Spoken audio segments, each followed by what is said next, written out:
Malcolm Holmes, General Manager, Great Central Railway, and it's now mid-September and we've had a really big and a very good summer here at the Great Central Railway. Tornado has featured very strongly, and before I go any further, let me show you this amazing video filmed by one of the members of our team, which shows our resident 8F passing on our double track Tornado. Where else can you see a scene like this?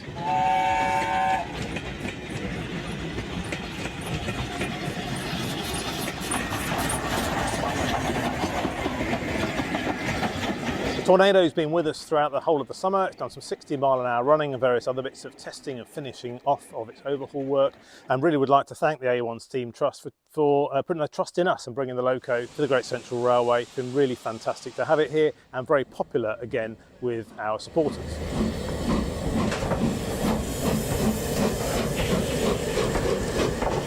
A couple of weekends ago was our autumn diesel gala, a very successful weekend despite quite a lot of competition elsewhere actually. That worked really well, and a really fantastic fleet that we had.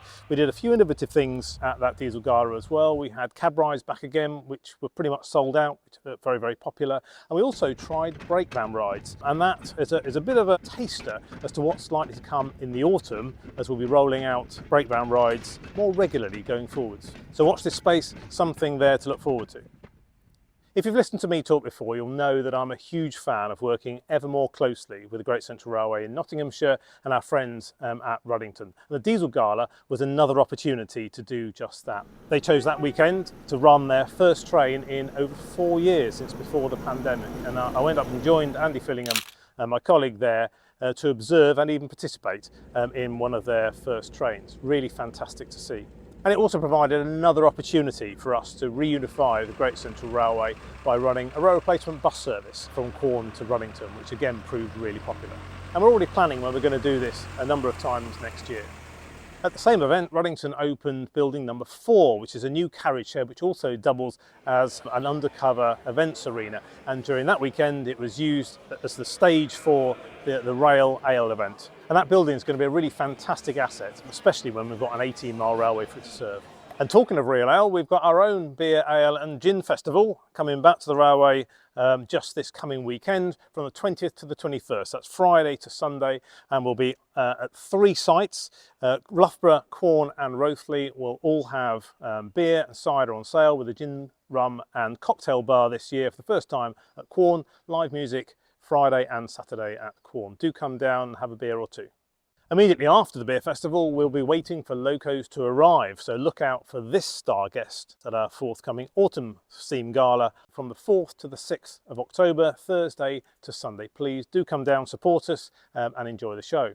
Now, we did have a second guest loco lined up, but unfortunately it can no longer come, and it wasn't Pendennis Castle, which is the one that's got the news coverage of late. But we have got a number of irons in fire, so watch out for a last minute announcement as to what our second guest loco is going to be. As well as Omni Manor, we will of course have the whole of the home fleet in service, and as always we'll put on a fantastic show.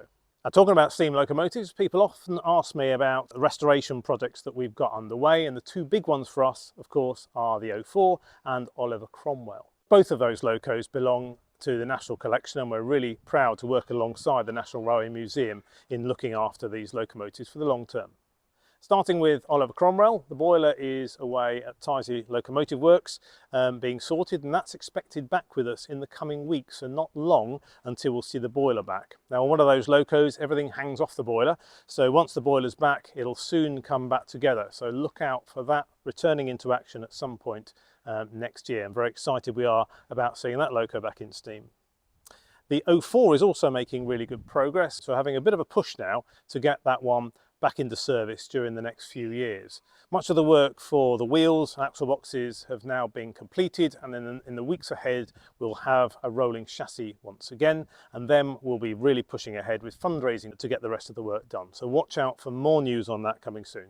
Now, summer's only just coming to an end, but I do need to talk to you about Christmas, even if it seems a little bit too soon, because it's a really important time of year for us and brings in much needed revenue that supports us during the rest of the year. We've got our Santa Express product once again, and that was really popular last year, and we've expanded that this year with some premium compartments that are available as well, and they're selling fast. So if you want those do get in quick. We've also got all of our Christmas dining on sale. They're also filling up quite well, but there are still some seats for Christmas Day, still some seats for Boxing Day. Do get on there and have a look if you'd like to dine in style in the run up to or at Christmas. And then also, of course, don't forget you can buy vouchers for our dining trains and vouchers for our driver experiences to give as gifts this Christmas. That's it for me for this time. Thanks very much for listening. Really hope to see you at one of our events in the coming weeks. If you see me, do please come and say hello. In the meantime, if you will excuse me, I've got an appointment with my boss.